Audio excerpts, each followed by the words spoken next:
Hola Jeremy, Hola Beca, ¿cómo estás? estoy bien, acalorada, ¿y tú? Yo muy fresco. Aquí en el bosque está excelente clima. Pues envidia de la buena. Sí, envidiame.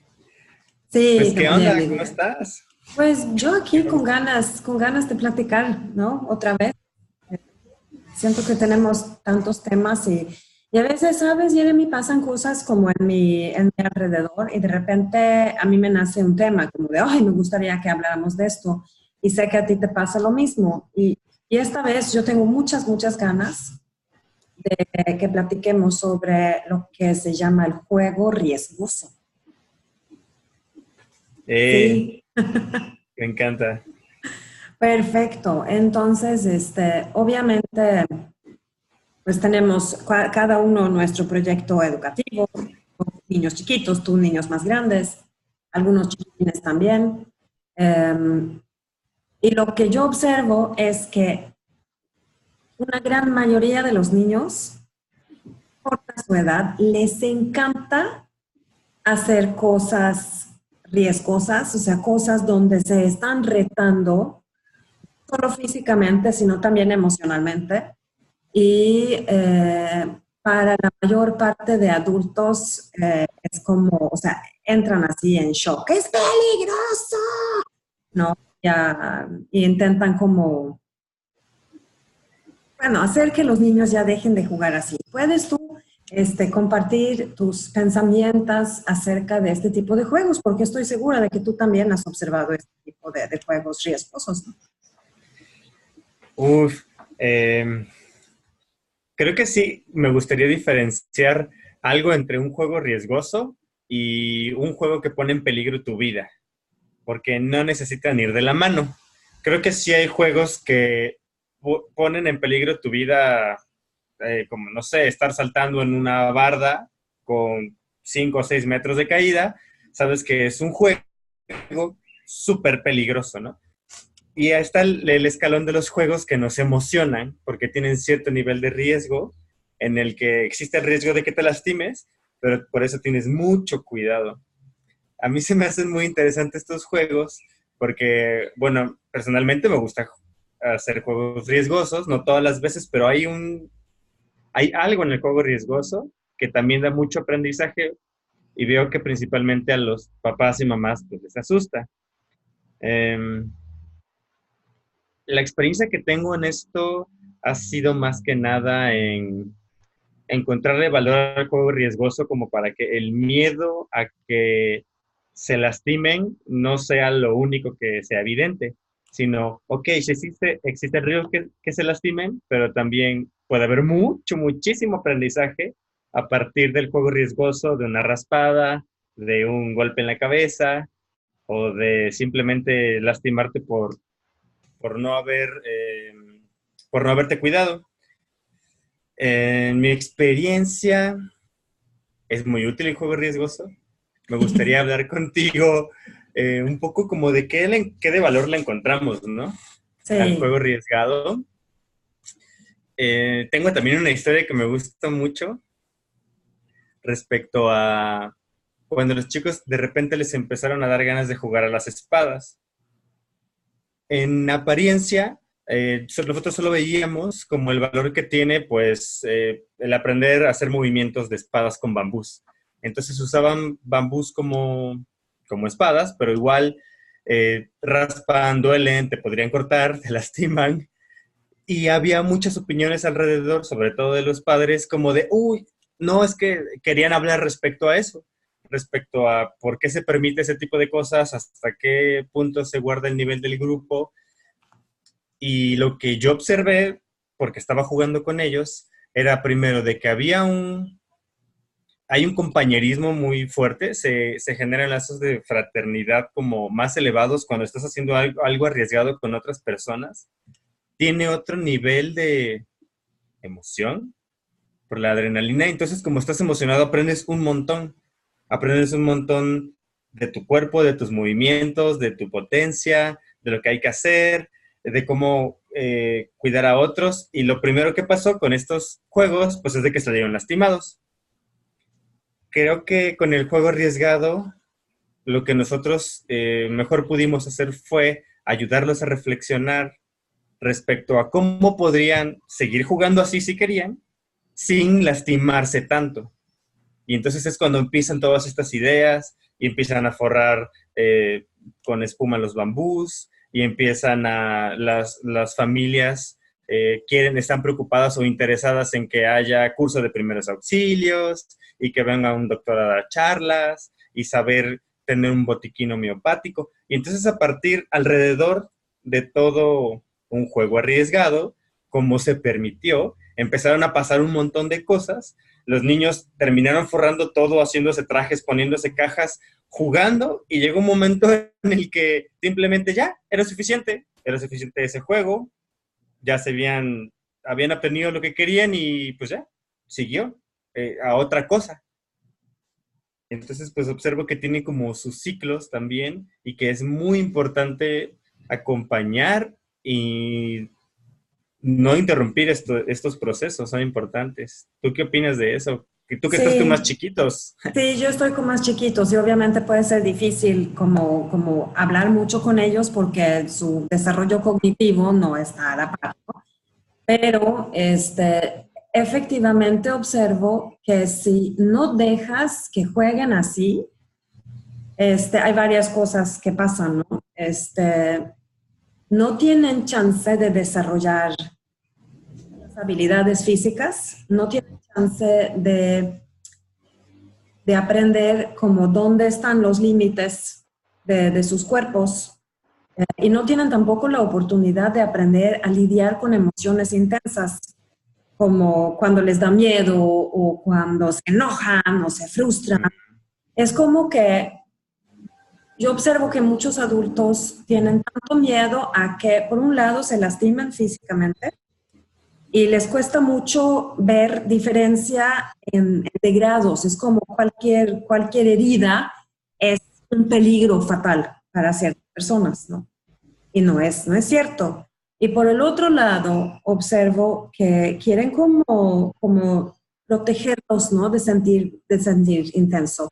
Todo eso para mí cae en sobreprotección, a final de cuentas, ¿no? No confías en la capacidad del niño de saber lo que necesita y quieres controlarlo. Y, por ejemplo, que si podemos hacer muchas cosas con los niños chiquitos. Por ejemplo, nosotros los sacamos a pasear, ¿no? O sea, eso de estar caminando y trepando y todo, ya hay muchos elementos de juego riesgoso, hay muchos como peligros ahí para los niños. Y eso hace que sacan mucha adrenalina, ¿no? Y empujan sus límites. Y los niños en mi kinder son unos niños increíblemente fuertes y resilientes, con una motricidad gruesa extremadamente desarrollada en comparación de niños de otras edades. Sin embargo, siempre lidiamos con mamás o papás que tienen mucho miedo de este tipo de juegos y que no le ven ningún valor, ¿no? Porque solo ven que hay peligro y no entienden que también dentro del peligro sí hay valor. Y claro que a nadie nos gusta cuando pasa un accidente, pero cuando pasa, para mí es una oportunidad muy grande de reflexión, aún con los niños pequeños, y preguntarles, ¿no? Si hubieras podido volver a hacer lo que hiciste cuando te lastimaste, ¿qué hubieras cambiado? ¿Qué hubieras hecho diferente? ¿No? ¿Qué aprendiste de esto? ¿No?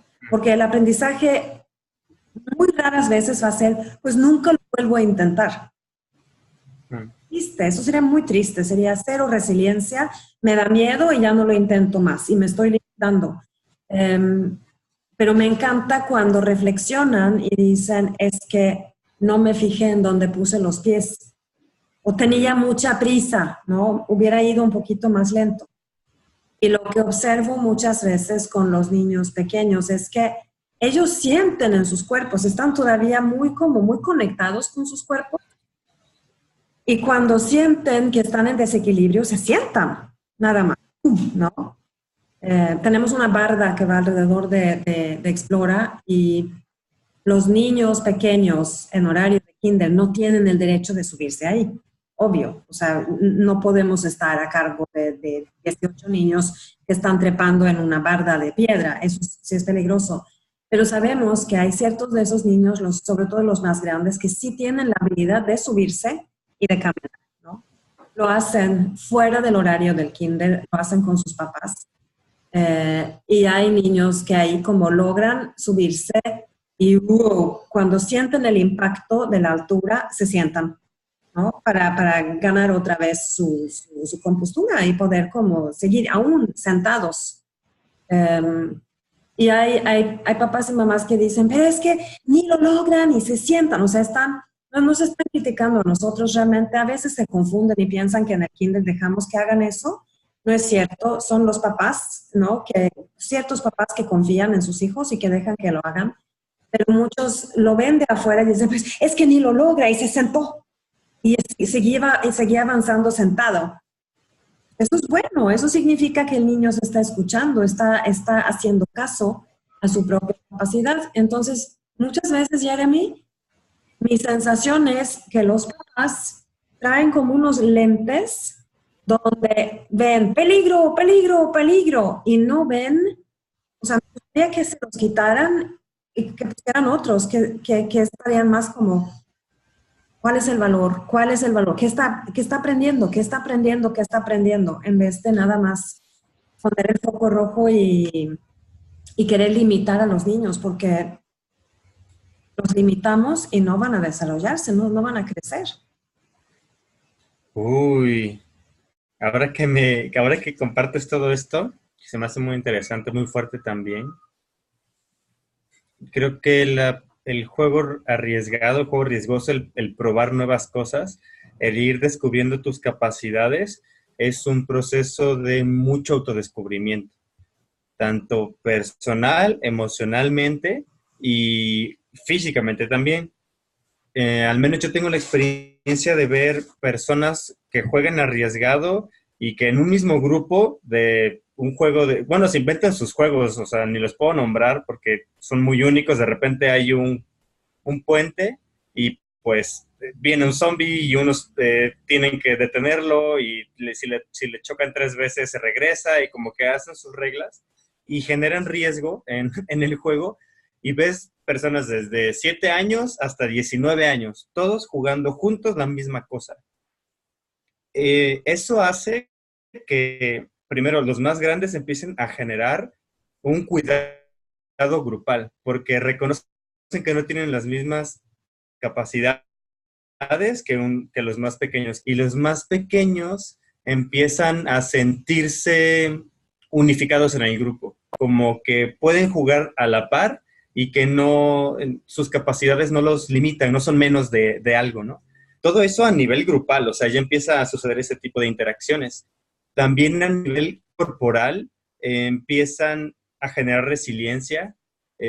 Había un caso de un niño que venía de una escuela, antes de que lo desescolarizaran, en el que nunca se había raspado, así jamás había tenido una herida, porque todos sus juegos eran muy seguros. Cuando entró a Cambiando, pues aquí hay un bosque y hay muchas ramas y hierbas y pasto y es bien fácil dañarte algo, rasparte o que te pique un mosquito. Eh, y en sus primeros juegos se lastimó su dedo. Entonces, el lado maternal fue como de, no, se está dañando, ¿no? Se está lastimando. Y la parte paternal fue más como, no, espérate, no se había raspado, no había tenido heridas. Era como, el papá era como, yo me acuerdo cuando era chico, y siempre vienen esas remembranzas de que las heridas son experiencias que te van quedando, en las que te vas autodescubriendo y conociendo. Cuando no tienes ese tipo de experiencias, algo en tu cerebro cambia simplemente porque no te acostumbras a tener ese tipo de resistencia al dolor, a poderte revisar, a atenderte, a cuidarte con un grupo. Todo eso son partes fundamentales que se van adquiriendo también con el juego arriesgado. Y aunque no te lastimes, sigue habiendo mucho aprendizaje en cuanto a tu interacción con otras personas. ¿Cuándo ya no es juego? ¿Cuándo en el juego arriesgado alguien ya no se está divirtiendo? Porque ya es demasiado fuerte o demasiado intenso. ¿Cómo el mismo grupo, en un ambiente seguro, empieza a generar seguridad también para una persona que ya es demasiado arriesgado? Y eso es un aprendizaje que se queda integrado para tus relaciones sociales, tus relaciones, ¿no? Cuando no estés jugando, cuando haya tensión, cuando te encuentres en una discusión, cuando haya riesgo en tu vida, el juego arriesgado también te da la capacidad de aprender a permanecer relajado aún en situaciones de riesgo y mantener la emoción. Hay un mundo de aprendizaje a través de todos estos juegos que no deberíamos privar a los niños. Me encanta escuchar lo que estás diciendo ahorita porque me hace pensar también, me recuerda que Peter Gray en algún momento empieza a hablar de esto y que él empieza a notar eh, como las secuelas de cuando privamos a los niños de este tipo de juego. ¿Qué pasa, no? Cuando ya son más grandes, cuando ya son como jóvenes adultos. Y él dice que lo que él observa y que cree que va a haber más y más y más, es que ya los jóvenes adultos ya no tienen la misma toma de iniciativa, no tienen la resiliencia y no tienen tampoco la capacidad de lidiar con sus emociones. Entonces, es muchísimo más común hoy en día que por una decepción amorosa, una persona joven vaya a una clínica psiquiátrica para pedir ayuda porque nunca aprendió a lidiar con sus propias emociones. Y eso pasa muchísimo en este tipo de juego, ¿no? Donde sale el miedo, la frustración, el enojo y muchas cosas más, ¿no? Y que hay muchos papás, y yo sé que también en el kinder a veces hay papás y mamás que dicen, pero es que están jugando a zombies, eso les da mucho miedo, no deberían de jugar eso. Ahorita no están jugando a zombies, pero sí hubo temporada, ¿no? Donde era el juego máximo, ¿no? Y, y a veces es tan difícil echarse como fundadora todo este choro que estamos, o sea, todo lo que estamos compartiendo ahorita. Si estás sola ahí con un papá y luego otra mamá y no sé qué, y vas a estar explicando todas estas cosas, que hay beneficios ahí. Es súper difícil porque no siempre es el buen momento. Solo llegan a decirte que por favor dejen de jugar así.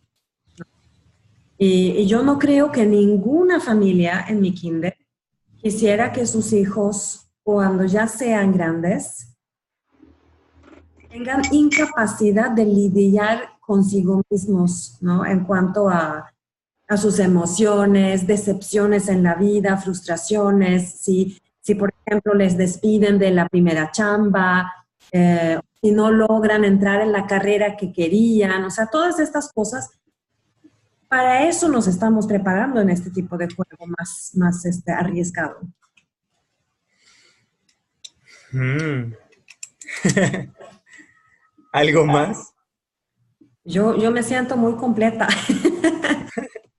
Me da ¿Qué es gusto lo que que, también compartas lo tuyo, ¿no? Porque tal vez es a nivel chiquito. O sea, a veces tengo familias que ni quieren que los niños en mi kinder utilicen cuchillo para picar verduras. Se pueden cortar. Sí, se cortan una vez o dos, pero después ya no. creo que ese es el reto también como padres o madres, o también adultos profesionales de la educación, eh, saber cómo generar un espacio seguro para un juego arriesgado. Y cómo, Sí, sí, ¿no? Y sí, también cómo poderlos acompañar eh, sin privarles de que aprendan a encender un cerillo, a picar una fruta, a utilizar bien un machete, a sí, incluso usar maquinaria o un martillo. Con un martillo ya podría lastimarte, ¿no? Si no tienes cuidado. sí. Una pistola de silicón. Creo que todo eso pueden ser incluso juegos, proyectos o entornos en los que hay riesgo y cómo confiar en que las personas aprenden también a partir de sus equivocaciones. Obviamente nosotros como facilitadores pues generamos un entorno en el que las equivocaciones no cuesten una mano o la vida. Cuesta un raspón, un dolorcillo, un algo que se te queda grabado y que te lleva a mejorar tus procesos para que no te vuelva a pasar en muchos Exactamente. ambientes. Sí, Y sí recuerdo que es. prometimos que íbamos a hacer un programa corto esta vez. Sí, por eso yo creo que ya. Si no han entendido, pueden ver el video otra vez. Ok, pues gracias Jeremy por estar siempre aquí. A ver, Bueno, nuestro súper saludo. ahí va Ok, con delay. delay. Ahí Bueno, va, lo vamos mejorando. nos vemos la semana. Nos vemos la Adiós. siguiente semana. Bye. Bye.